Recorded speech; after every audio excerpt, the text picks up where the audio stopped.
Let's just say you're a CEO, you want to hire a sales guy, you want to hire a head of marketing. Do that sales leader, do that CMO's job yourself for a little bit. Not that you're going to be great at it, but you actually learn what it entails in your company to be a great sales and marketing leader in your company.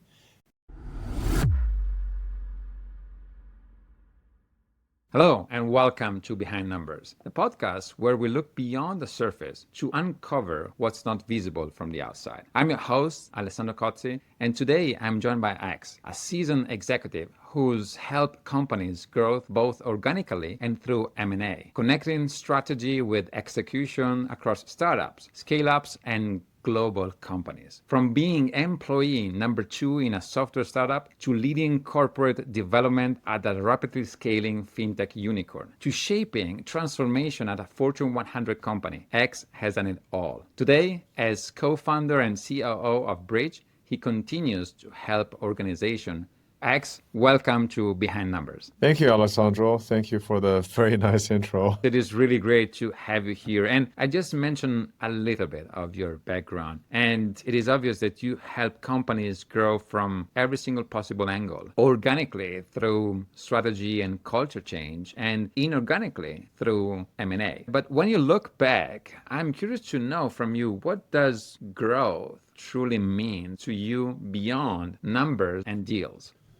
That's a really thoughtful question. And I think in a conventional way, we always focus on the numbers, the shareholder value, the IRR, the value accretion, and so on and so forth. At the end of the day, I think value is created by people. And I think you asked me, it makes me think grow really means, did we really grow our own team in not necessarily numbers, but also in terms of their maturity, their skills, and their mindset? And did we grow our customers? Did we grow our partners? Because you actually been in M&A a lot as well. You're a veteran. And ultimately, the deals that work out, that create a lot of value is win-win. And so how do we create value in the whole ecosystem where we're growing the pie for everybody? And speaking about deals, you are one of the founders of Bridge. So can you tell us more of what exactly Bridge is and why did you start building it? Yeah, that's a fantastic question. Thank you again. I obviously, as you know, during the short bio you described, I have quite a bit of M&A experience, both on very large deals as well as some of the smaller ones. And I've been part of billion-dollar plus deal as well as single-digit million-dollar deals as well. Right now, we're advising some of the smaller businesses. And we observed that you probably heard this term silver tsunami, and it describes a generational wealth transfer to the scale of north of $10 trillion, depending on which stats you're looking at. It might be 10 trillion or 20 trillion. Massive wealth transfer from the retiring generation of the small business owners to somebody. And in some cases, their second generation, their younger generation may take over the business from mom and dad. In some cases, they don't. And many of these will need to cash out and liquidate by exiting from the market. And yet the whole M&A process is very complex. It's full of friction, especially for the small businesses, because at a higher end, at the larger enterprise, you've got the investment bankers to help navigate those kind of complexities. But at the smaller end, any of those investment banks, even the smaller boutique investment banks, will charge at least $1 million of success fee. Well, that might be more than the total worth of a small business. So how do we bring the kind of resources and help down market to a small business? That's kind of where we set out to solve, is how do we facilitate that $10+ trillion wealth transfer? The problem specifically we saw was twofold. On the selling side, there's a statistic from Exit Planning Institute that says of the companies that actually went to market that wanted to sell, only 20 to 30% end up selling, meaning 70 to 80% fail to sell, right? Fail to realize the value that's hidden in the business. And there's a whole bunch of reasons in there. And sometimes probably a big chunk of those businesses are just not good enough. But there's still a substantial number of businesses that are very good, but for one reason or another, they're just not meeting the right buyer. So that's the seller part problem. And on the buyer side, we just did a small business expo recently here in Utah, and we held a panel discussion about this topic. And we asked a question, How many of you are buyers? About half, over half of the people raise their hands. So 20, 30 people are potential buyers. And then we say, how many are sellers? Two. Two raise their hand. So you got a lot of buyers, a lot of capital chasing, trying to find really good deals. And I talked to a potential buyer, and he said he spent 18 months looking for the right deal, and he still hasn't found it. So as you can see, there's just huge inefficiency on both sides. Obviously, this is a very big problem. So what we are doing now is we're really trying to figure out how do we help the buyers to find qualified sellers? And also, how do we help both sides to navigate the process efficiently so that it's a win-win solution? Go back to your point, we help the buyers to buy a valuable piece of business that they can grow, and we help the seller to realize value and they can grow their personal life post-exit. And obviously, we want to grow our own company. So it means that you're really trying to help those small businesses in making those deals. You're trying to help both sides. So from the buyer side and then from the sell side in using technology. And tell me if I'm wrong, but you began as a software engineering. Yes, yes. So I'm just curious, how did that technical foundation shape the way that you think right now about strategy or about how to bring tech or about leadership or what you mentioned about people? I think that just by training, by my personal traits, I'm a very rational, logical, quantitative oriented kind of a guy. And that's why my first job in the United States is in coding. So I expanded into financial analysis, strategy, market research, M&A. A lot of that is definitely hard numbers, logic, and then just deep analysis. And more, I realized, how do you create value for people? How do you motivate and inspire people? How do you organize teams? How do you get things done? And there is definitely the head part, and there's definitely the heart and the soul part. And I've actually spent a lot of time thinking about studying, I think the guy's name is Dave Hawkins. He has the whole framework about energy level. So how do we as leaders live and be at a higher energy level so that you can bring the team along? And now we're in the Convoy venture, and you hear the story of other founders and how they went through just all these near-death experiences. And it takes sheer grit, persistence, and energy, and enthusiasm, and just a passion and real sense of purpose. So who are we as a company, and a sense of mission and vision?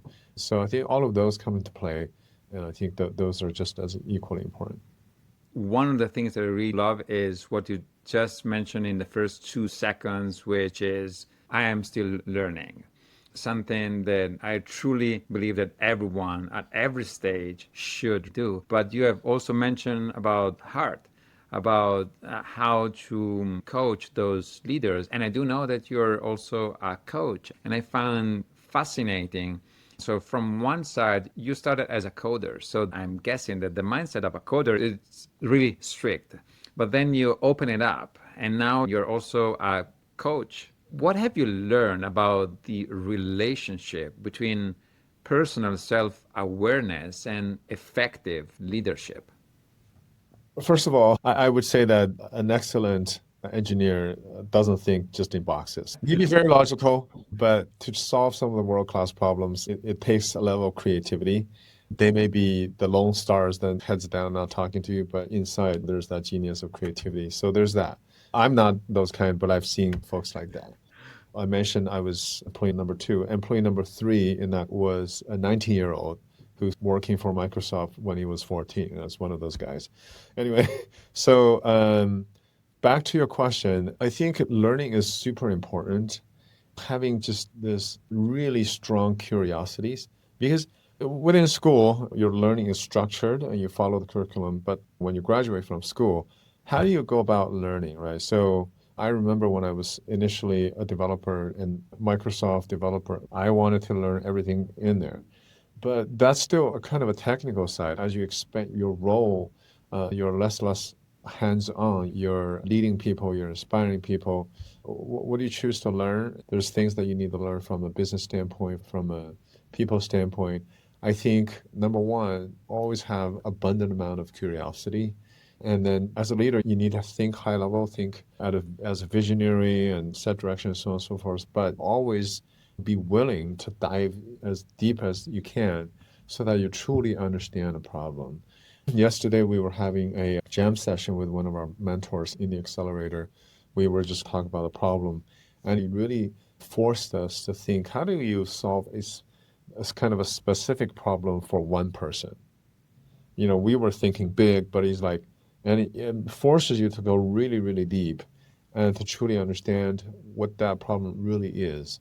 And then you say, once I solve the problem for this one person, I scale it to serve 100, scale it to serve 10,000 with that kind of learning. And there's a book called Hard Things About Hard Things, which I highly recommend. It's written by Ben Horowitz, who's the co-founder of A16Z. The first half of the book is about the hard things of entrepreneurship, and the second half of the book was about his insight about building companies and building businesses. One of the things he said was, as a CEO, as a senior leader, you are going to hire leaders below you.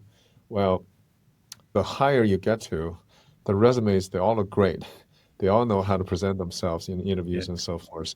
And so one of the things he said was, let's just say you're a CEO, you want to hire a sales guy, you want to hire a head of marketing.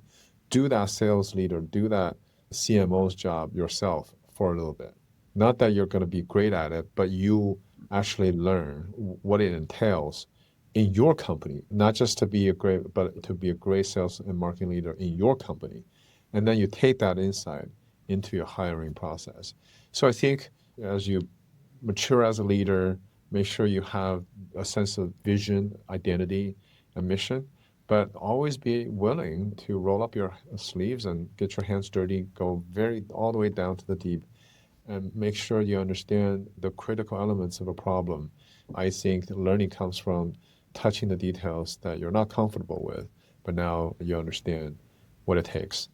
I love it. And I love what you mentioned about, well, if you want to be a good leader, try also to do some of the things that you are hiring for. Because if you do know the pain that it takes to maybe being a sales guy or maybe being a marketing guy and which are the roadblocks, then it is easier for you as a leader to first hire the right person and then really to help them. Because at the end of the day, then being a leader, it is more how you can help your team achieving those goals than anything else.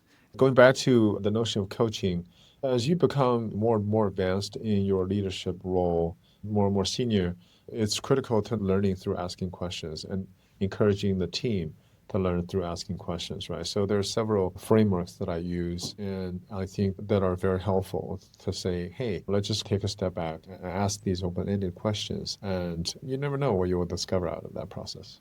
Definitely. And I like the way you think about problems and how you actually think about asking the right question. It could open up everything else so that you can go deeper and really look at what is the problem and how we can actually solve those problems. And I'm just wondering, because you have worked across Asia, across the US, how much of this global experience helped you in having this open mindset and having these kind of frameworks that you just mentioned?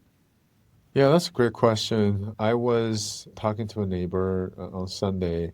He was asking me about Taiwan, and he obviously had no knowledge of the history of mainland and Taiwan. And so I gave him some background, and that helped him to understand some of the current issues that we're dealing with. I do think that being able to travel globally, it really does allow you to have that perspective and sort of be more open-minded and to learn, to listen and ask questions and be curious.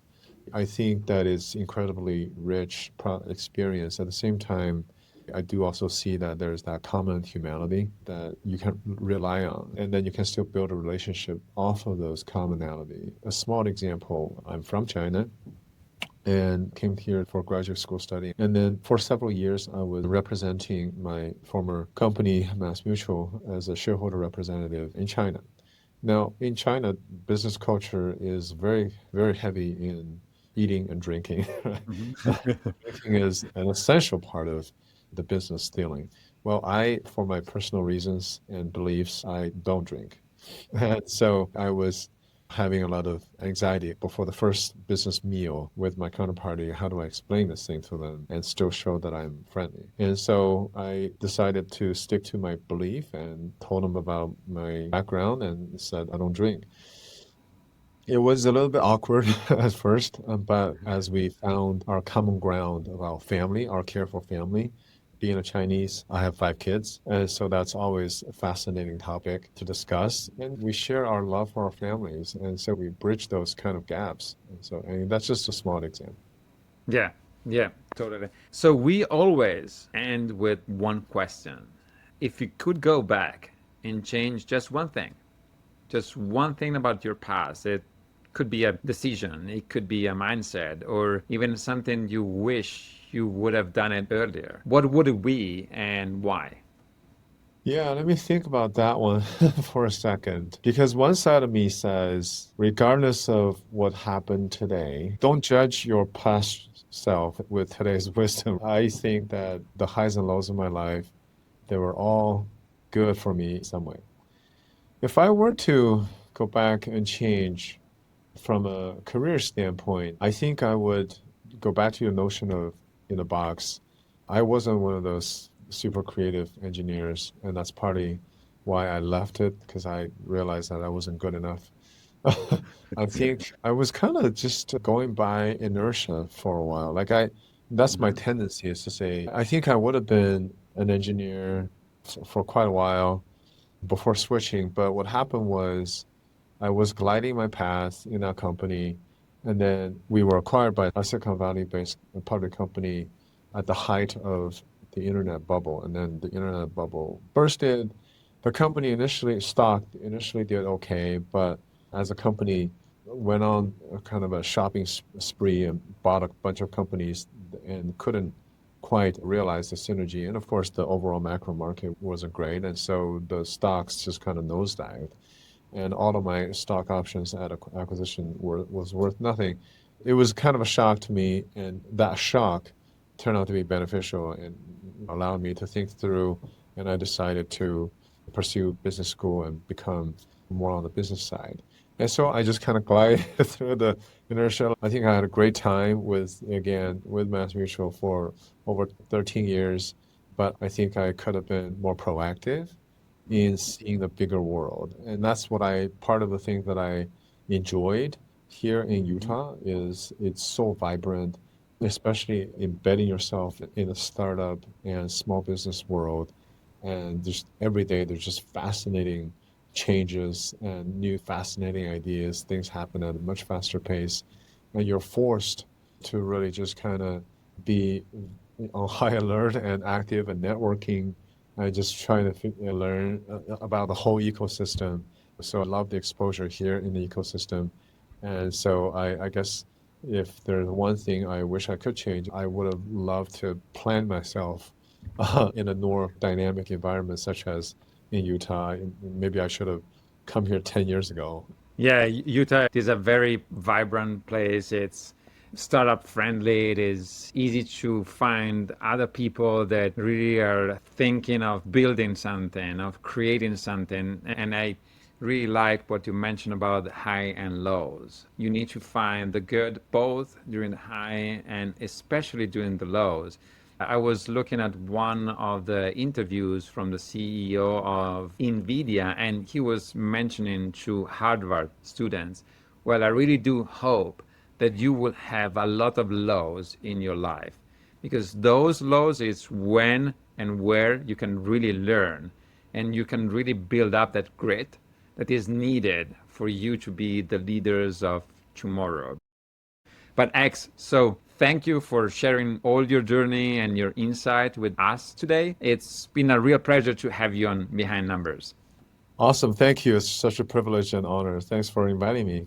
And to everyone else listening, thank you for joining us. If you have enjoyed today's conversation, don't forget to follow Behind Numbers for more stories from the leaders shaping the future of business and finance. I am Alessandro Cozzi. See you next time.